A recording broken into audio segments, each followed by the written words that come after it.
My name's North Star Pequawquet Stonechild. Right now I'm on Muskegon First Nation out by Lestock, Saskatchewan.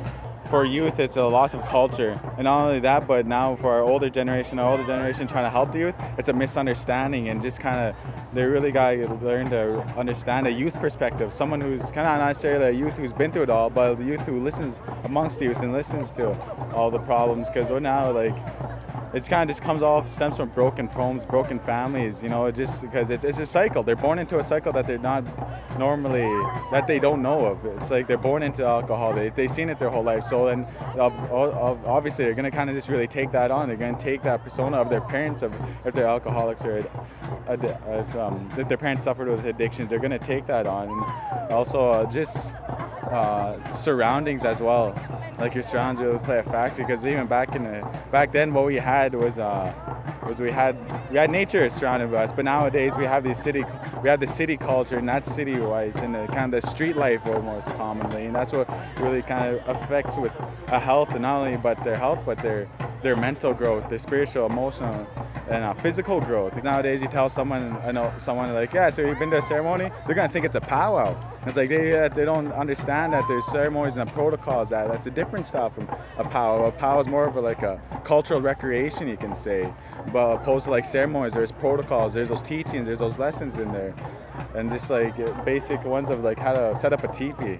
There's protocols to it. You can't just get any kind of logs or just face it any direction. There's certain ways that you got to do it, not only just for one culture or for one First Nation, but it's just different along the way. A healthy future is just to be able to kind of bring back that culture, bring back that into communities. Because now I stay in Saskatoon, and I'm trying to start something where it's more like a cultural lodging. But I kind of talk to the other people. It's kind of yeah, we only bring the culture to the city for the First Nation who live in the city when they're bad. So when they're in Dojak, or when they're kind of in jails, that's when they'll have the sweats in the city, or at least close by. Because the Booth National Native Addictions Partnership Foundation, they're really trying to go independent with the health policies and with healing, mentally and physically, emotionally, spiritually, just through culture. They're trying saying, all right, well, let us do our healing. We can't put statistics or articles on a sweat lodge or a ceremony.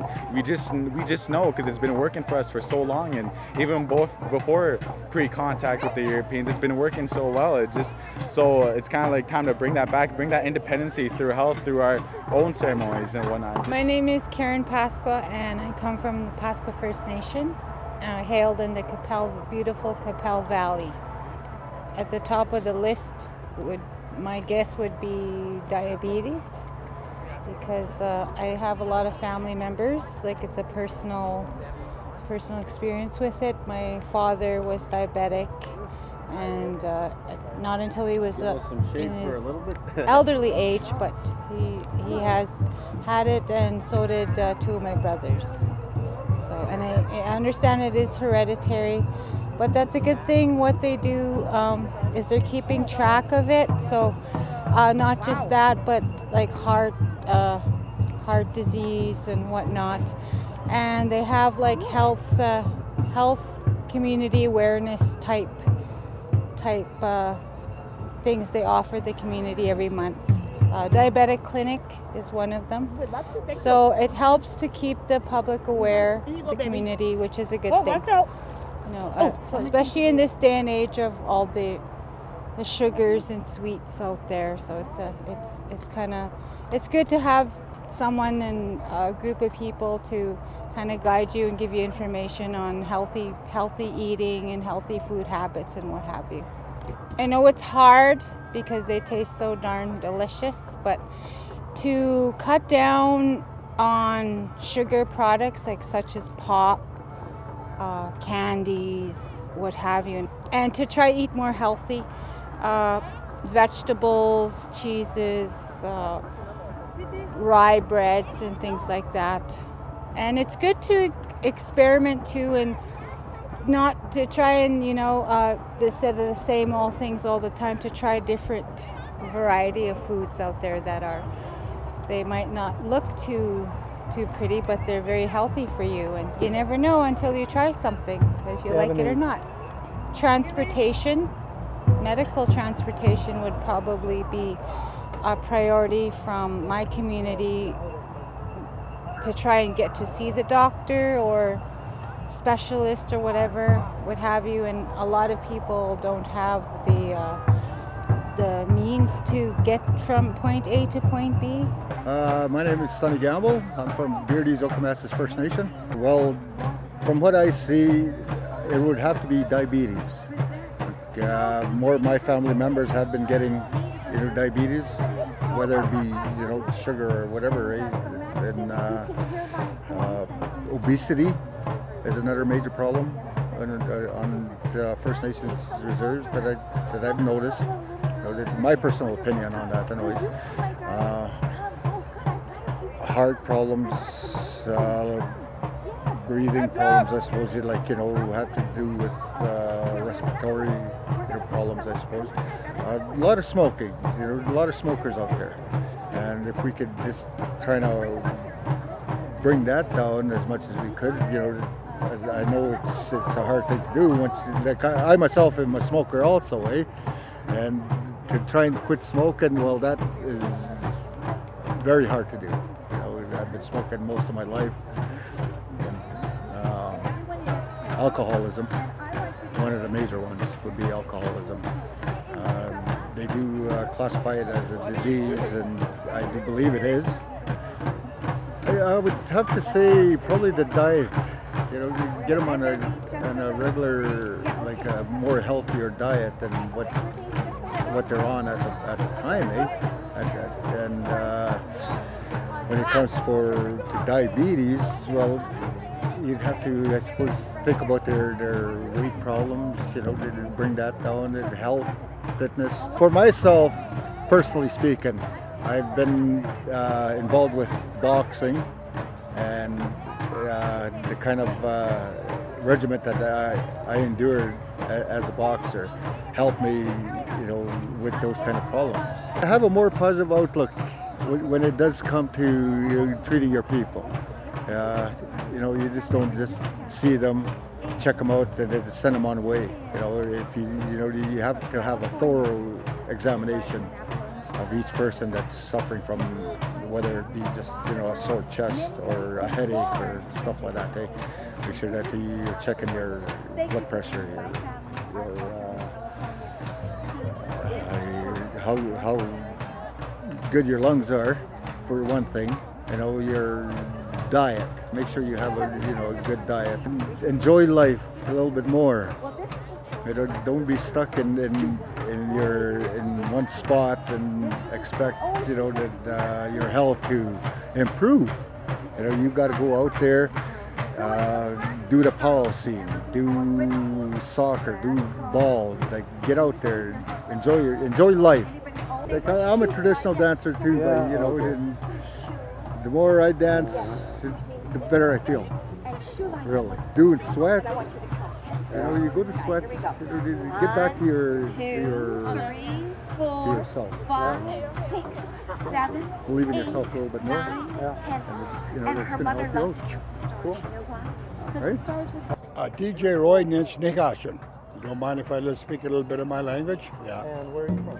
Ila Lacrosse, Saskatchewan. Well, historically, I think with Aboriginal health, cancer seems to be a big thing, diabetes, and poor health.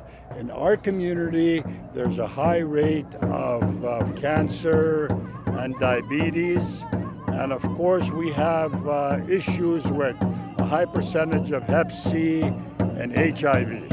Yeah, but the older people mostly experience cancer, diabetes, high blood pressure. Well, in our community, we have a hospital there. We've got an excellent professional people that are providers.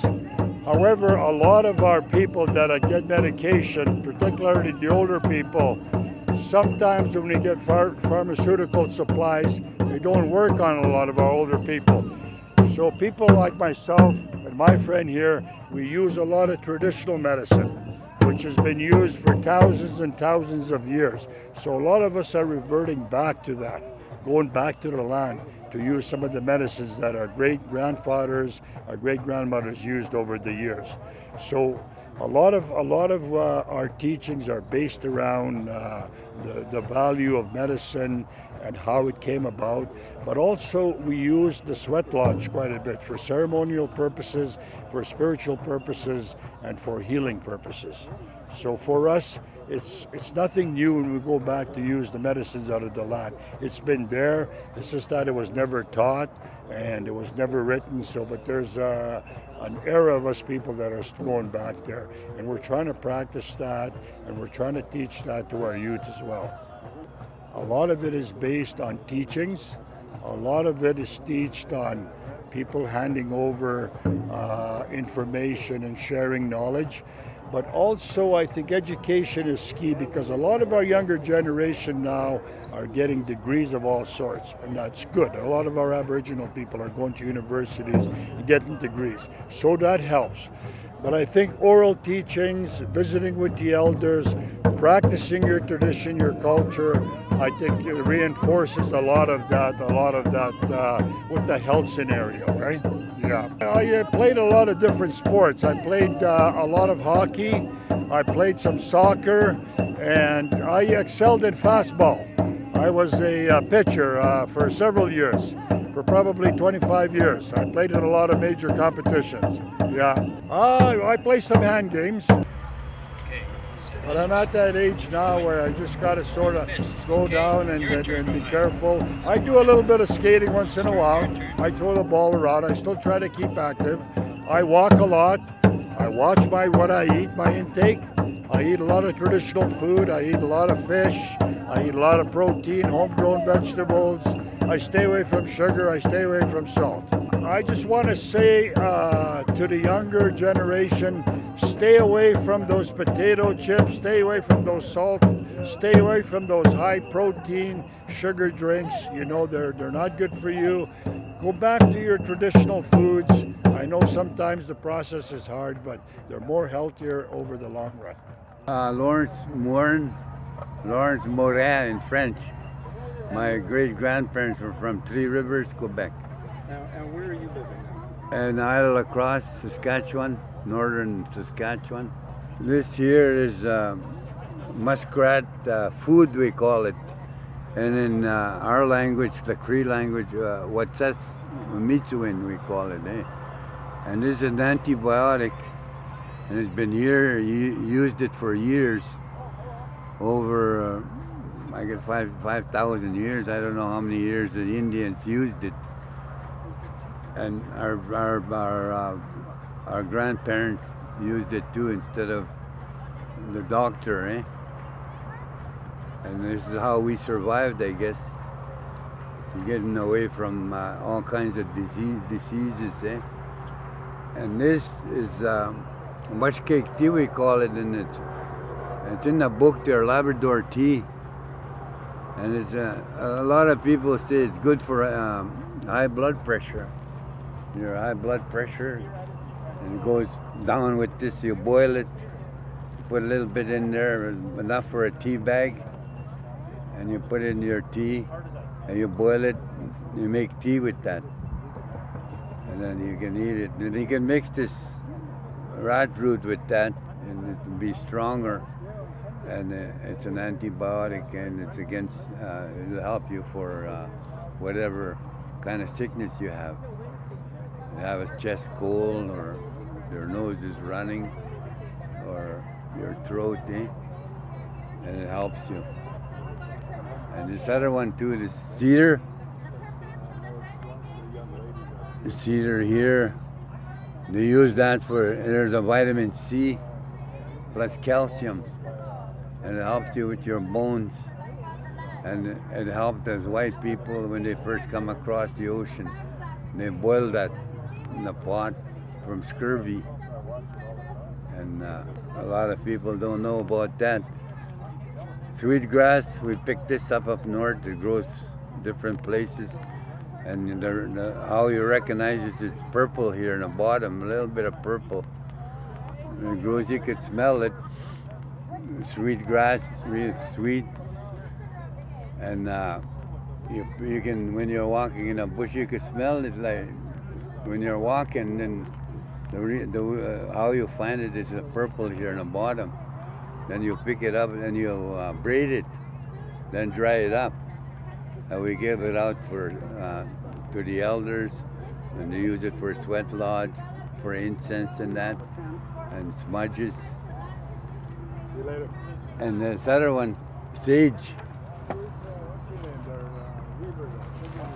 I picked this up in Batoche here on Sunday.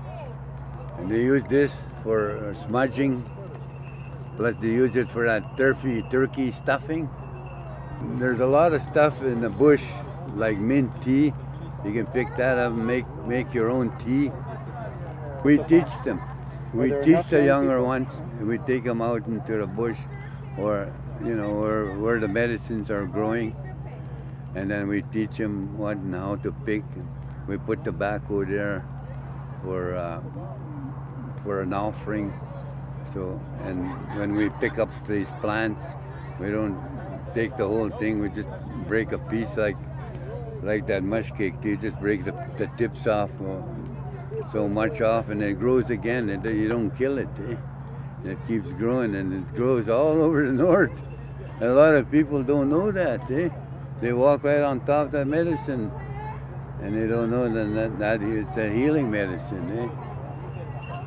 And we always try to teach the young kids, and they recognize it, and look at this. This is what we've seen, and this is what we taught them, And start picking it up, themselves, and then they give it to the elders. But there's still a lot of our people are in different direction, they're going a different way, like in drugs and alcohol and that. This is from the spruce. Oh yeah. The spruce, the tip of the spruce tree in the springtime. And they use that for babies when their teeth are coming out. They cry all day, all night. And they rub that on there.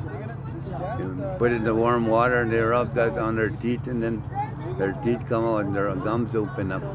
Okay. Yeah. Very good. Have a good day. Yeah. See you. Yeah. Thank you for coming down here and interviewing us, and I sure appreciate everything. My name is Karen Highway. And where do you live? I live in Pelican Arrows. The main health problems. Oh my goodness, there's so many problems where I come from. Well, I'm speaking from experience. There's what I can say about it is because there's poor parenting skills. They need programs there. Like there's no programs there at all. What kind of programs would really be helpful? Like because these people don't look after themselves. They eat everything, anything. They get sick, and nobody's there to look after them. Especially these young mothers these days. Like they have no parenting skills at all. That's what I would like for my reserve. So, how are we going to build a better future? What do you think could change things? I don't know. Somebody has to step up and slap the kids around. No kidding. Oh, I don't know, but I wish somebody would go there and straighten it out.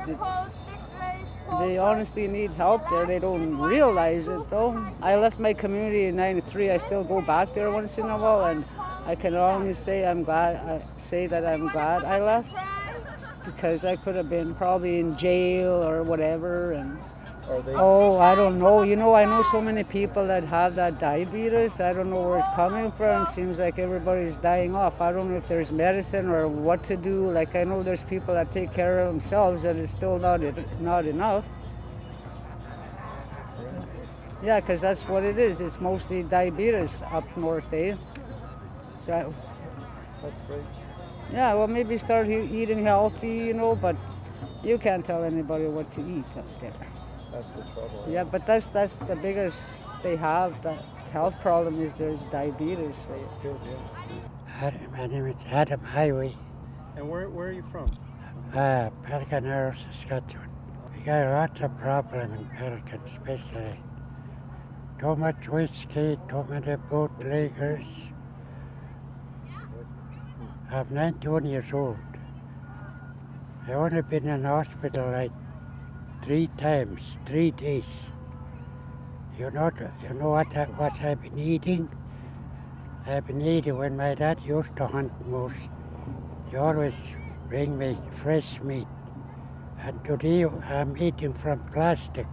When I want to eat something, if I bought stuff from the store, all I eat is plastic, little stuff. I go to the, that's why I'm healthy. I've been eating everything fresh, nothing from a can. Problem I got, I can't talk good English, you know. The only school I went in Sturgeon Landing. That's the poorest school I went to. I know what kind of problem we had, that we were treated in school, the only residential school. Just hope I could talk English so I could tell you everything. How the white man treat me.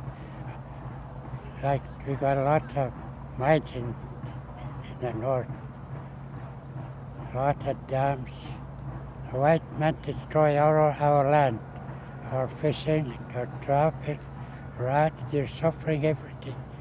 Like me, I'm 91 years old. I've been traveling anytime after midnight with the dog team on a slush water. That's a white man's part. They're making money from our dams, you know. And we're losing every day. Long time ago, when I was a kid, my dad used to get 3,000 rats in one spring. And today we got nothing. We got no medicine in the Reindeer Lake, no medicine in the Reindeer River, no medicine in the Churchill River. I seen all that. That's why I wish I would talk English. So I made my living in the bush. I'm a bush old man. Nobody can tell me how the bush life is. You believe me? Huh? My name's Archie Weenie. I'm from Sweetgrass Indian Reserve. But right now I work in the city of Regina. More or less self-employed as an elder. So, okay. You know, a lot of people aren't aware of the teachings, you know. Well, first of all, I am an example. I came a long, long way through healing. So I have to be balanced out in order to do this kind of work. So when you do alcohol and drugs or something, there's always, it slowly deteriorates your well-being. That's all it is. Your spirit, it's broken, battered. So that's number one, is to abstain from anything that alter the state of mind. Nowadays they kind of overpop pills or whatever. I think it's the energy that is put into a home fire. It's up to the leader if they're gonna strive for the good. Yeah, you're gonna be healthy. But if you're somebody, a leader is using or dry drunk, they call it nowadays, not using but still behave and act like that, well, yeah, it's gonna affect you, your well-being, your spirit. But through this kind of journey, it's so sacred that it's hard to do, but you find after a while, but it takes a while. It doesn't just happen overnight where you get a quick fix. It's not like that. You gotta earn it. And there are ceremonies that we do. It's called papeo, health-wise, luck-wise. There's ceremonies like that, and I participate, and I take it home to my home fire. I do sweats today, and if I miss 2 Sundays in a row, 3 Sundays of the sweats that I do, I start feeling a little bit off. Yeah, so I have to get back into that sweat. That's how it was done long time ago. Nowadays, look what happens. People use drugs, alcohol, I'll say technology today. They spend time watching TV without spending time for themselves, to think for themselves. Now kids copy that. Oh, okay. And then they get bored if it's not what they like there, and then if you don't get them this and that, well, they get bored. And then alcohol and drugs are waiting for them. See? So today we need positive, good leaders to lead. You know, the other day I'll mention I seen geese crossing a street. There was a big one in the front and the little ones in between. And the big one in the back. Look at these geese. They're not doing alcohol and drugs. And they're leading their young in a good way so they won't get run over by a vehicle. You know, they're smart. And they're leading. Now we're humans, we're smarter. Supposed to be wiser and so on. So we need good leaders like that. My work, it's open. I don't, it's open to everybody, all nationalities, the work that I do. My work is to connect them to His kindness. That's why I do this. Young people, they say nowadays, I know. Oh yeah, they know. The dark side. If they only knew what they're feeding. He likes that, the dark side. He laughs about it. So young people won't listen to authority, or they're going to be taught something nice. So I try to wake these young people. Look what it's doing to you. I am an example. I came a long, long way. If I'm going to eat something, I ask them to bless it with His kindness. That it be medicine. And when I take it in to come into me to make me healthy. Now I understand that. Now if somebody else that's negative cooking something, well, I don't want to eat that, hopefully not anyway. Because that's what's going to go into me. Maybe this person's using drugs and alcohol and putting energy in there. Okay? Maybe this person overeats.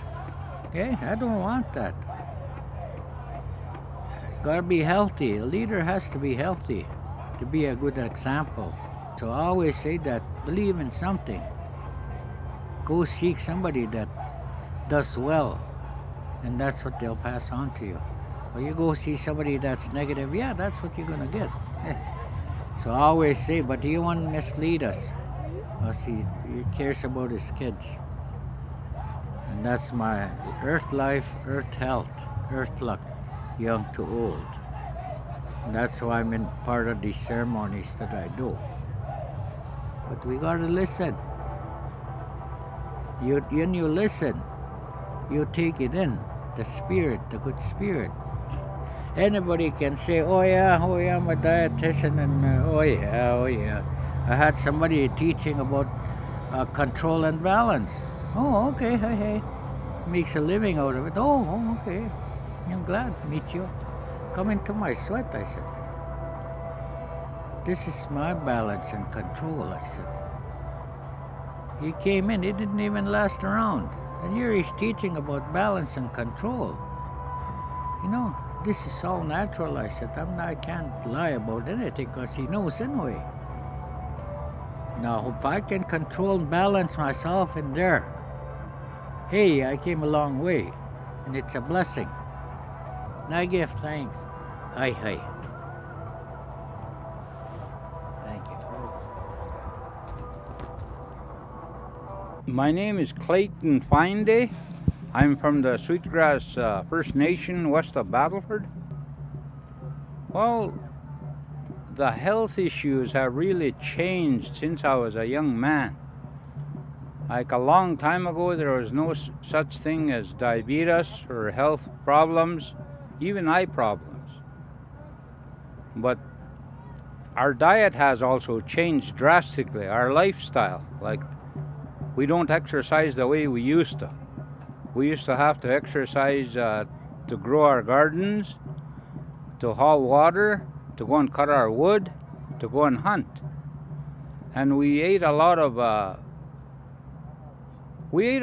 meat from the wildlife, like the deer, the moose, prairie chickens, partridges, whatever, rabbits.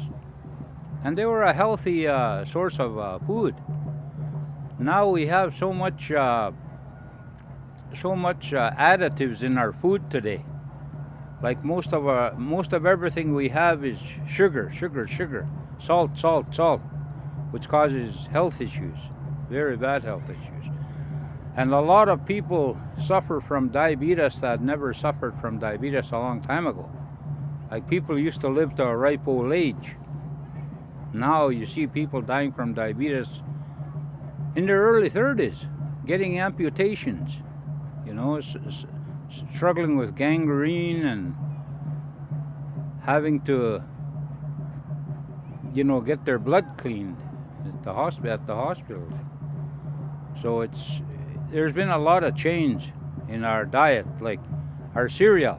Most of our cereal is sugar, you know.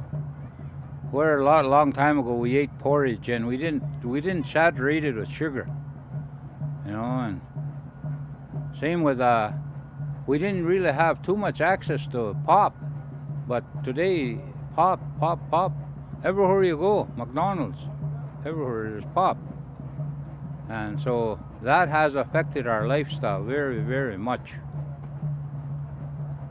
And today people don't exercise the way they used to. Like they don't have to go and get their water, they just turn a tap, you know. Same with they turn up the thermostat for heat and everything else. They even go into the toilet inside. So things have changed considerably. Same with the telephone. Now you can text, you know, you can have a cell phone wherever you go, you get in your vehicle and ride. Whereas before you walked, which was a good form of exercise, or sometimes you could go by horseback, you know, but not everybody had horses either. And like I say, things have changed so much. Even chopping wood, we used to use an axe, you know. Now we don't have to chop wood. So that's the changes I have seen. I have seen a lot of people die of heart attacks. And I used to think if a person had a heart attack, like it would have to be at a time when they were old. But now, young people, 30 years old, get heart attacks. And they die from the heart attacks. They have health issues. So it's a big concern. Yeah, suicide is an issue. There's many drugs that have come into our community. There's people that do pills and injection drugs and marijuana and whatever they can get their hands on. Alcohol is bad. You know, people are drinking during the week, end of the week, you know, welfare day.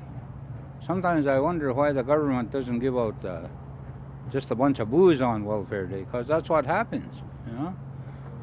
And people don't have the motivation to go to work because of the welfare.